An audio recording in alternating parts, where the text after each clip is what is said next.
కనీసం అది 7 సంవత్సరాల కింద మనకు మిషన్ భగీరథలో భాగంగా ఓవర్ హెడ్ ట్యాంక్ కట్టిరు. ఆ ట్యాంక్ ఇంతవరకు అది ప్రారంభోత్సవానికి నోచుకోలేదు కనుక మాకు మంచినీళ్ళు రావట్లేదు. దానివల్ల ఏమవుతుందంటే ఆ గ్రౌండ్ వాటర్ డ్రైనేజీ అనేది అది పొల్యూషన్ అయ్యి ఆ వాటర్ మేము వాడుకోవడం వల్ల చిన్నపిల్లలు కానీ పెద్దలు కానీ చర్మ వ్యాధులు లాంటి వ్యాధులు వస్తున్నాయి. కనుక ఇంతవరకు అది ట్యాంక్ ఇది డ్రమ్లలో కూడా అది వాటర్ ట్యాంక్ ఏంటంటే గ్రామ పంచాయతీ ఇంతకుముందు గ్రామ పంచాయతీ ఉండే ఆ గ్రామ పంచాయతీ వల్ల ట్యాంకర్ ద్వారా వాటర్ వచ్చి అది నెల 2 నెలకోసారి కూడా పోసేది కాదు. చీరాల గ్రామ పంచాయతీ కింద మేము ఉండేది ఇదివరకు. అది జనవరిలో మాది మున్సిపల్ కలిసి తమ్మగూడ మున్సిపల్లో కలిసినాము. అంతకంటే ముందు కూడా ఈ కాలనీ నిర్లక్ష్యానికి గురైంది.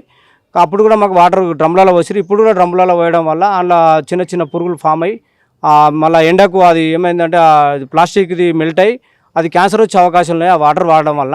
ఇవన్నీ కూడా సమస్యలు ఉన్నాయి మాకు. అది అంగన్వాడీ సమస్య ఉన్నది. ప్లస్ ఇంకోటి అది రేషన్ షాప్ కూడా దూరం పోయి 1.5-3 కిలోమీటర్స్ పోయి మేము బియ్యం తెచ్చుకోవడం జరుగుతుంది. గర్భిణీ స్త్రీలకు బాలామృతం అనేది లేక గుడ్లు పాలు లేక వాళ్ళు కూడా ఇబ్బంది పడుతున్నారు. కనుక ఎన్నో సమస్యలు ఉన్నాయి. కనుక ఇవన్నీ మేము అధికారుల దృష్టికి తీసుకుపోయినాము. గ్రామ పంచాయతీ మున్సిపల్ కమిషనర్ గారికి కూడా లెటర్ రాసినాము. అక్కడ కలెక్టర్ ఆఫీస్లో కూడా మేము లెటర్ ఇచ్చినాము. ప్రజావాణి కార్యక్రమంలో కూడా మేము ఈ సమస్యను లేవనెత్తినాము. అయినా సరే ఈ సమస్య పట్టించుకున్న నాదులు లేడు. అధికారులకు ఇచ్చిన అది రాజకీయ నాయకులకు ఇచ్చిన ఎవరికి ఇచ్చినా మా సమస్యను పట్టించుకున్న నాదులు లేడు. కనుక ఇప్పటికైనా మేము ఈ మీడియా ద్వారా మేము ఈ సమస్యను మేము లేవనెత్తున్నాము. తాగునీరు అంటే నీళ్ళు వాటర్ ట్యాంకులు ఇస్తాం. మరి మీరు వాడుకోవడానికి నీరు ఎట్లా? బోర్ వాటర్ వల్ల ఒకటే బోర్ ఉంది. అది కూడా పొల్యూషన్ వాటర్ వస్తుంది. 625 కుటుంబాలకు ఒకటే బోర్ వల్ల ఆ వాటర్ మేము మోటార్ ద్వారా పైకి ఎక్కించుకొని ఆ వాటర్ మేము వాడడం వల్ల అవి కూడా వాటర్ పొల్యూషన్లో ఉన్నాయి. పొల్యూషన్ వాటర్ వాడుతున్నాము. వాటర్ పొల్యూట్ అవుతుంది. అండర్ గ్రౌండ్ వాటర్ ఎందుకు? డంపింగ్ యార్డ్ దగ్గరలో ఉన్నది కనుక 1 కిలోమీటర్ దూరంలో ఉన్నది కనుక ఆ వాటర్ మాకు గ్రౌండ్ వాటర్ యార్డ్ తరలించాలని చెప్పి కూడా పెట్టారు. ఇంతవరకు అది గవర్నమెంట్ ఎలాంటి స్పందన లేదు. అది తరలించలేదు. అది ధర్నాలు చేసినాం, అన్ని చేసినాం, అయినా సరే లేదు. మా పక్కపంటే రోడ్డు అది చెత్త లారీలు మా పక్కపంటే పోతుంది కనుక వాటర్ పొల్యూషన్ అయినా ఎయిర్ పొల్యూషన్ అయినా అన్ని పొల్యూషన్ అవుతుంది. మేము పొల్యూషన్ ఫస్ట్ మేమే తట్టుకుంటున్నాము, తర్వాత విలేజ్లు తట్టుకుంటున్నాయి. అయినా సరే మనం పట్టించుకున్నాను అది లేడు. నా పేరు నీలకంఠం అండి. సమస్యలు చాలా ఉన్నాయి. తాగునీటి సమస్య, డ్రైనేజ్ సమస్య, పొల్యూషన్ సమస్య చాలా ఎక్కువగా ఉన్నాయి. గత 10 ఏళ్ళ నుంచి చాలా ఇబ్బంది పడుతున్నాము. అప్పుడప్పుడు ఇక్కడ కొంతమంది ఉండి కూడా ఈ సౌకర్యాలు లేక చాలామంది వెళ్ళిపోతున్నారు. వచ్చిన వాళ్ళకు కూడా ఇల్లు వెళ్ళిపోతున్నారు. ఎవరో ఉండేది ఇప్పుడు 20 ఏళ్ళు అయింది అది కట్టి. మరి ఇక్కడ నుంచి వేరే ఇస్తాం అట్లాంటి వీళ్ళు డబుల్ బెడ్రూమ్ ఇల్లు అక్కడ కొత్తగా కడుతున్నారు. అట్లా కానీ కేటాయించారు అది ఏం లేవండి. అంటే ఇల్లు 20 ఏళ్ళు అంటే శిథిలావస్థ చేరుకుంటే 20 ఏళ్ళ పైన ఇల్లు. అవునవును.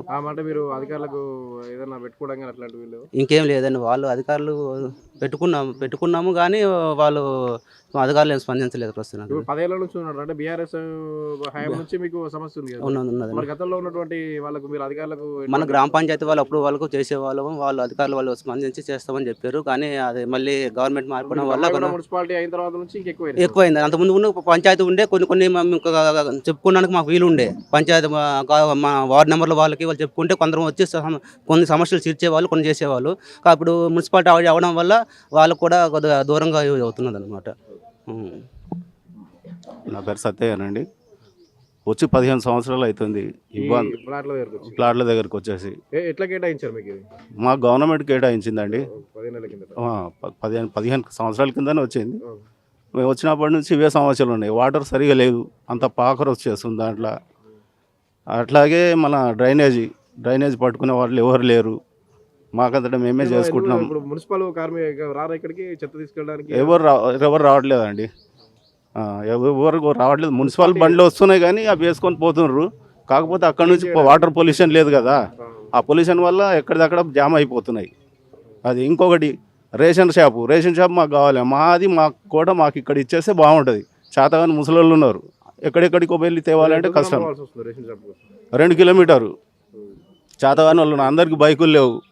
అందుకని ఆ సమస్య కూడా తీర్చాలనేసి. అట్లాగే అంగన్వాడీలు బాలింతలు ఉన్నారు, చిన్నపిల్లలు ఉన్నారు. వాళ్ళకు ఏం సమస్య లేదు. చాలా సమస్యలు ఉన్నాయి. అవి కూడా తీరిస్తే బాగుంటుంది అనేది మా ఉద్దేశం.